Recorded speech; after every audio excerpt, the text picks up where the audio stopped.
Alright, so by the time of this recording, it'll be like a day after the Blaydes Volkov fight card. Um, and I had just watched the whole the whole card. Um, as far as the main event, they went the I don't know what I said on official prediction. I think I said it was gonna go the distance, but you know, it went the distance. Blaydes wrestling was the deciding factor in that. Even though he didn't have, he was gassing himself out with all the wrestling he was doing. I mean, it ultimately was enough. He, it's like as far as the top of the division at heavyweight, it's Stipe and DC. Then underneath them, it's Ngannou, and then it's everyone else. It's like Blaydes and Overeem, and then everyone else. You know, Blaydes wrestling just makes the difference. It makes the difference. It was a good win for Blaydes. Volkov, he definitely needs to. He definitely needs.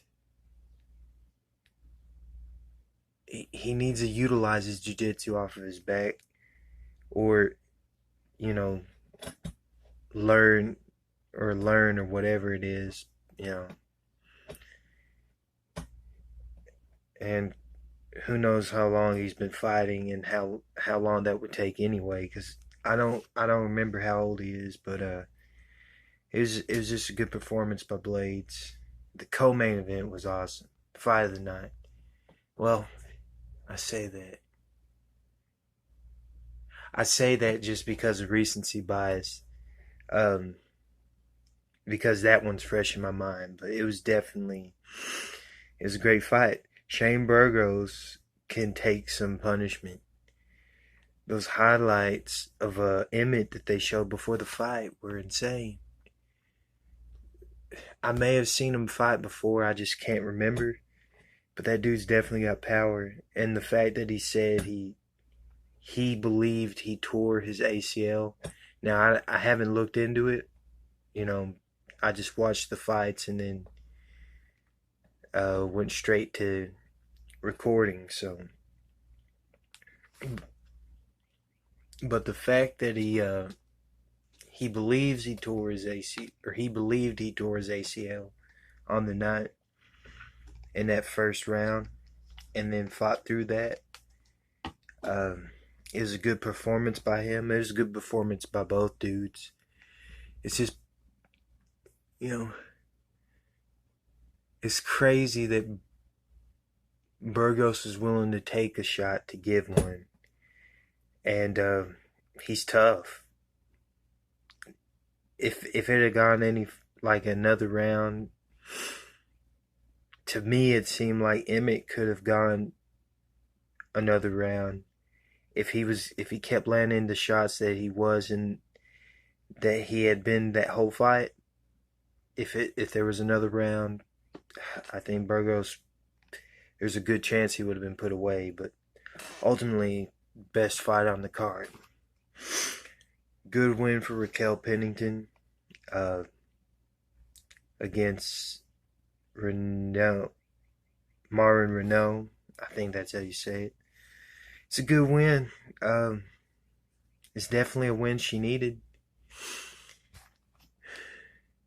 I don't know what's next. I don't really know the bantamweight division anymore.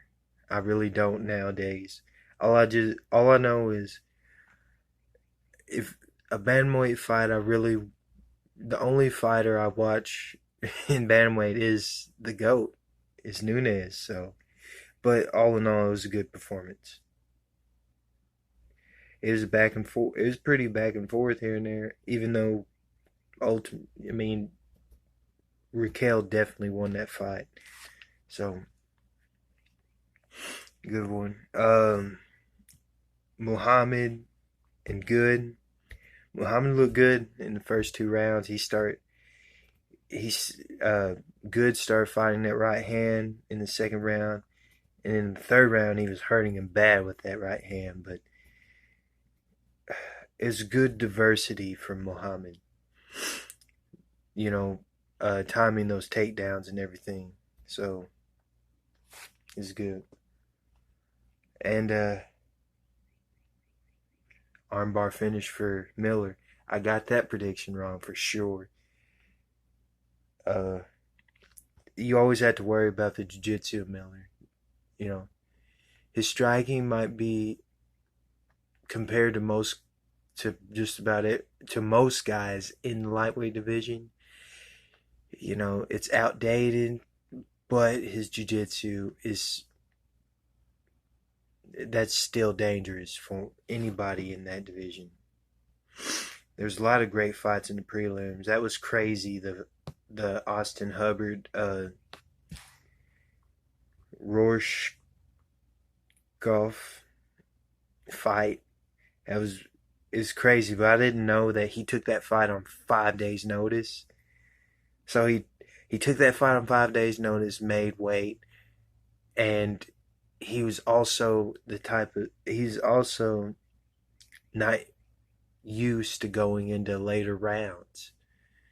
Like he was finishing fights in the first round and stuff with his submission ability. So, and he was exploding a lot, doing a lot of big movements, Imanari rolls to single legs and all that. Exhausting himself. It makes me wonder if he actually is done. You know, it's kind of crazy to hear it that clearly. A fighter not wanting to continue because there was no crowd. So that was crazy. That second round was definitely a good performance for Hubbard. It's probably